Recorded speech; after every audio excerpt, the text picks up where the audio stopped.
What is it that's guiding and governing your life?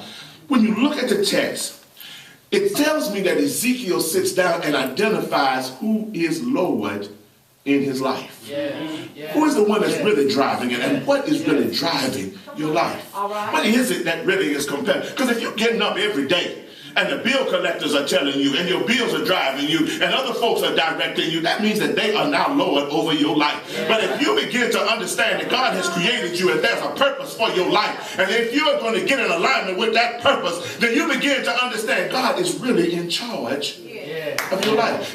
Is it fear? Is it insecurities? Is it uncertainty? What is it that's driving your life? That's Lord of your life. The first thing he understands is my situations and my circumstances, they aren't going to drive me. I am going to get a clear picture of who God is and what God is calling me to do. Look at the second one. The word of the Lord came to me, mortal, say to it. Say to what? Say to it. What do you mean say to it? You got to understand that there are a lot of gods in our lives. There are a lot of lords that's driving us.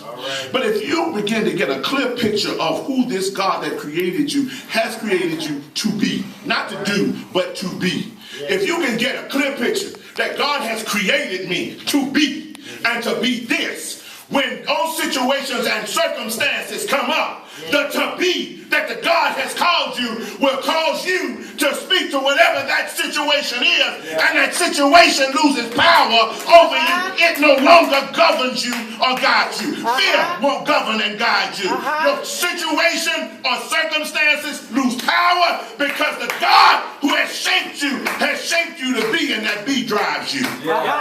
Text. All right. You are a land that is not cleansed, not rained upon in the day of indignation. This has been a challenge in the text.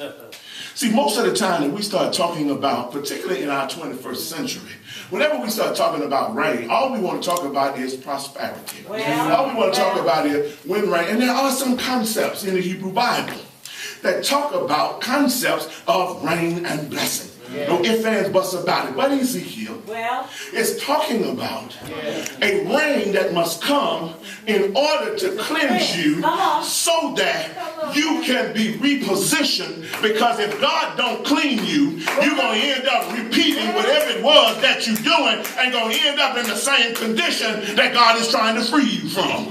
So this rain is not going to be that kind of rain that just gives a little washing. It's going to purge you and purify you to the point that whatever was governing you no longer is controlling you.